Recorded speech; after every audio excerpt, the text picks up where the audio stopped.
नमस्कार दोस्तों, स्वागत है एक बार फिर से हमारे चैनल द वेद वॉइस में। दोस्तों, यदि आप अपने जीवन में कुछ नया सीखने की चाह रखते हैं तो हमारे चैनल को अभी सब्सक्राइब कर लें। श्री शिवाय नमस्तुभ्यम। हर हर महादेव। ओम नमः शिवाय।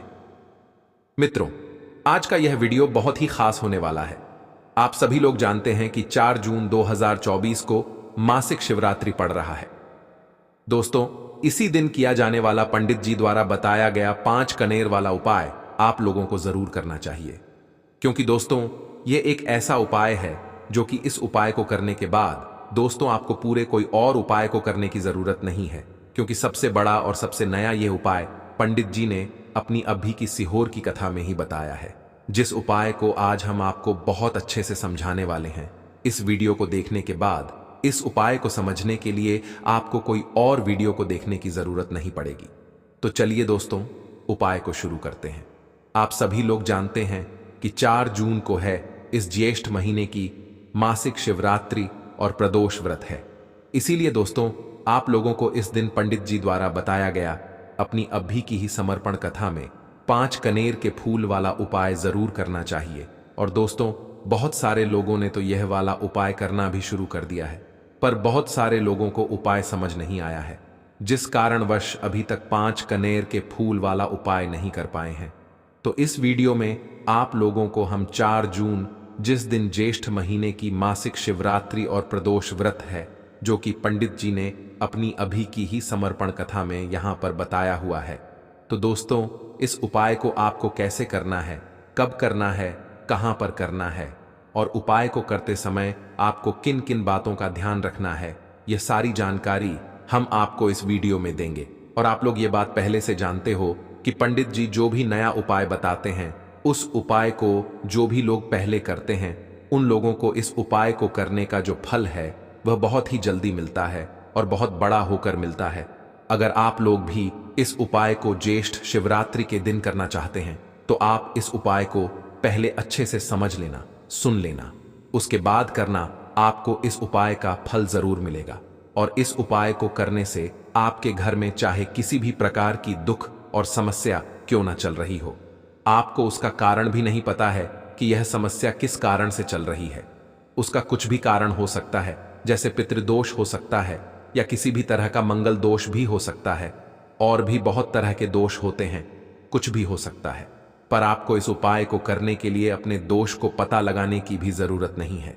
ज्येष्ठ शिवरात्रि के दिन इस 5 कनेर के फूल वाले उपाय को आप लोगों को कर लेना है। दोस्तों अब हम समझते हैं इस उपाय को हमें करना किस समय है।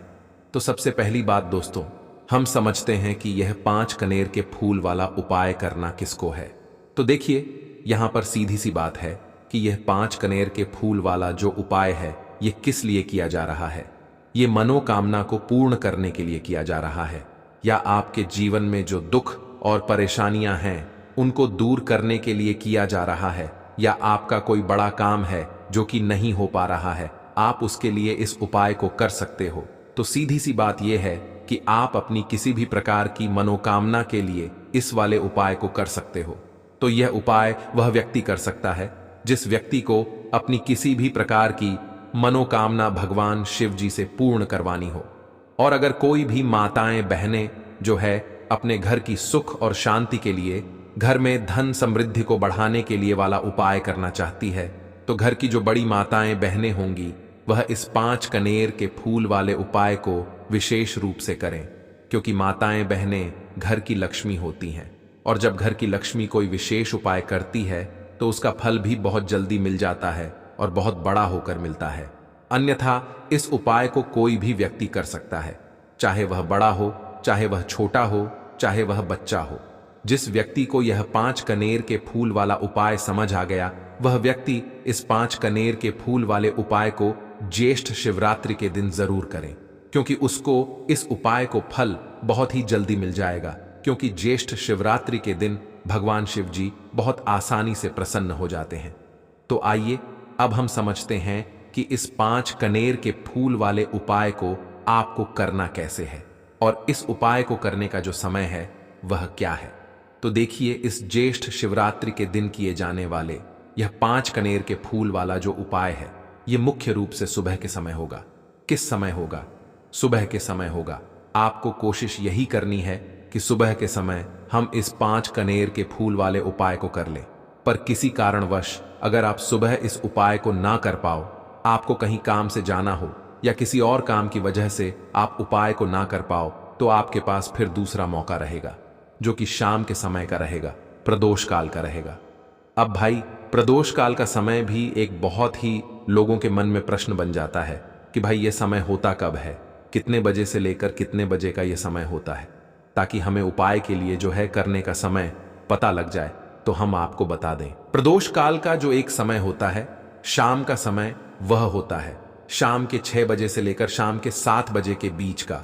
इस समय के बीच में आप उपाय को करेंगे तो आपको उस उपाय का जरूर फल मिलेगा। तो शाम के 6 बजे से लेकर शाम के 7 बजे के बीच में आप लोग इस 5 कनेर की फूल वाले उपाय को कर सकते। कनेर के फूल वो होते हैं जो कि पीले कलर के होते हैं, लंबे लंबे से होते हैं। आप लोगों ने देखे भी होगा, आप लोगों ने जो थंबनेल में फूल देखा हुआ था वही कनेर का फूल होता है। तो आप लोगों को वैसे ही 5 कनेर के फूल लेकर आने हैं। अब आपके पास 5 कनेर के फूल भी आ चुके हैं। अब दोस्तों, कनेर के फूल के साथ में क्या हमें सीधा उपाय करना है या कुछ सामग्री भी लेकर जाना है? तो देखो, कोई भी उपाय जब हम करते हैं तो सीधा हम उपाय जाकर नहीं करते हैं, उससे पहले हम भगवान शिव जी की पूजन अर्चना भी करते हैं। तो देखो, अगर ये उपाय आप सुबह के समय कर रहे हो, प्रातःकाल कर रहे हो, तो आप लोगों को अपने साथ में कम से कम 1 लोटा जल तो जरूर लेकर जाना ही जाना है। ज्येष्ठ शिवरात्रि का दिन रहेगा। वैसे ही माता बहनें अपनी पूजन सामग्री लेकर जाएंगी, तो उन लोगों के लिए कोई दिक्कत नहीं है जो प्रतिदिन शिव जी के मंदिर जाते हैं या ज्येष्ठ शिवरात्रि के दिन अपनी पूरी पूजन सामग्री लेकर जाएंगे। दोस्तों, पहले आप अपने वह 5 कनेर के फूल निकाल लीजिए, क्योंकि अब हम यहां पर उपाय को करने वाले हैं। उपाय को करने के लिए आप शिवलिंग के सामने भी बैठ सकते हैं, आसपास भी बैठ सकते हैं, कोई दिक्कत वाली बात नहीं है। अब हमारे पास 5 कनेर के फूल हैं, तो सीधी सी बात है कि इन 5 कनेर के फूलों को हमें 5 अलग अलग जगहों पर यहां पर चढ़ाने हैं। अब वह 5 अलग अलग जगह कौन सी हैं, वह हम आपको बताते हैं।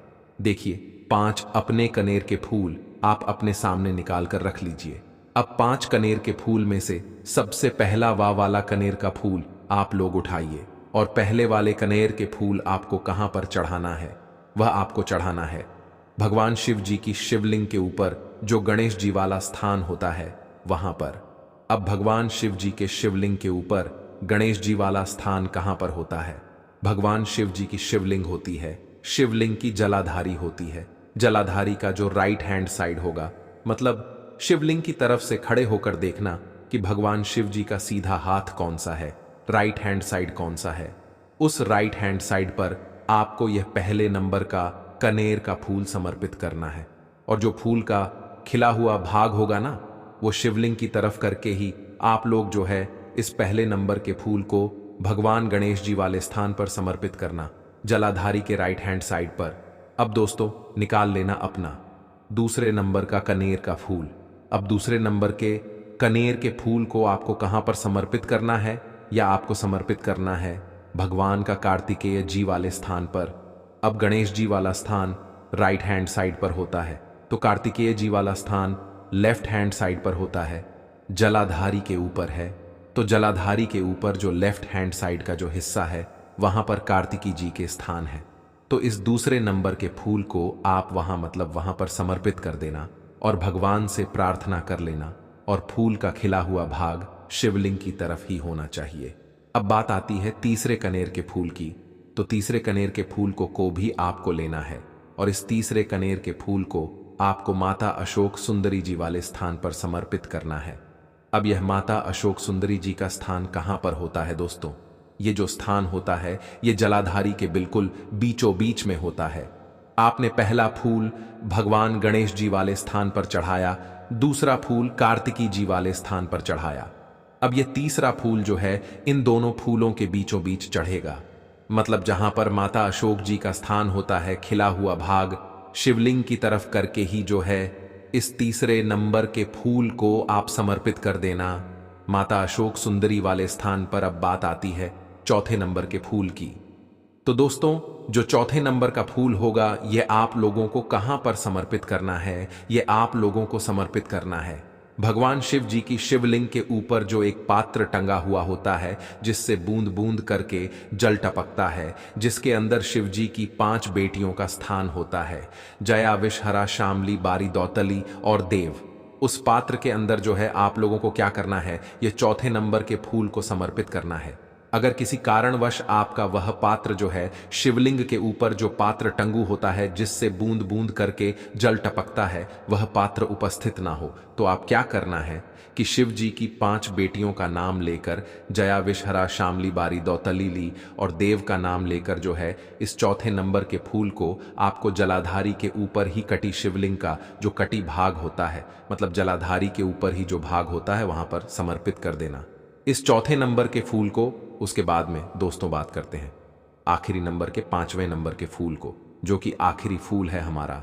इस 5वें नंबर के फूल को आपको क्या करना है, अगर आपके मतलब जिस मंदिर में आप गए हो वहां पर अगर त्रिशूल लगा हुआ है तो भाई त्रिशूल का एक मध्य भाग होगा, जहां से वह त्रिशूल के तीनों भाग निकले हुए होंगे, तो आपको वह त्रिशूल का एक मध्य भाग देख लेना है। उस मध्य भाग पर आपको इस 5वें नंबर के कनेर के फूल को छुआना है, स्पर्श कराना है, और स्पर्श कराने के बाद इस 5वें नंबर के फूल को आपको क्या करना है, भगवान शिव जी की शिवलिंग के ऊपर समर्पित कर देना है। अब दोस्तों अगर वह मतलब जो है त्रिशूल ना भी हो आपके मंदिर में उपस्थित, तो आप सीधा सीधा ये जो 5वें नंबर का कनेर का फूल है या भगवान शिव जी की शिवलिंग के ऊपर समर्पित कर देना। बस ध्यान इस बात का रखना कि जो खिला हुआ भाग है फूल का वह सामने की तरफ होना चाहिए, जलाधारी की तरफ होना चाहिए, और डंडी का जो भाग है वह शिवलिंग के पीछे की तरफ होना चाहिए फूल की। तो इस बात का आप लोगों को ध्यान रखना है। जैसे ही आप लोग को यह 5 फूल समर्पित कर देते हैं, वहीं पर भगवान शिव जी के शिवलिंग के पास में बैठकर जो है हाथ जोड़कर विनती करके अपनी वह मनोकामना बोलना, जिस मनोकामना के लिए आप लोग यह वाला उपाय कर रहे हो, अपनी वह दुख और समस्या बोलना जिसके लिए आप लोग अपना यह वाला उपाय कर रहे हो। अपनी किसी भी एक मनोकामना के लिए यह वाला उपाय करना, 2-3 मनोकामना एक साथ मत बोलना, कोई भी एक मनोकामना बोल देना। अपने 5वें नंबर के फूल को चढ़ाने के बाद और चढ़ा दो तो 2 मिनट भगवान शिव जी के नाम का जाप कर लेना। उसके साथ में दोस्तों आपका यह उपाय यहाँ पर पूर्ण हो जाता है और आप अब भगवान शिव जी के दर्शन करके अपने घर पर वापस चलाना है दोस्तों। यह थे पंडित जी द्वारा बताया गया 5 कनेर का उपाय। तो दोस्तों मिलते हैं अगले वीडियो में नई जानकारी के साथ। धन्यवाद।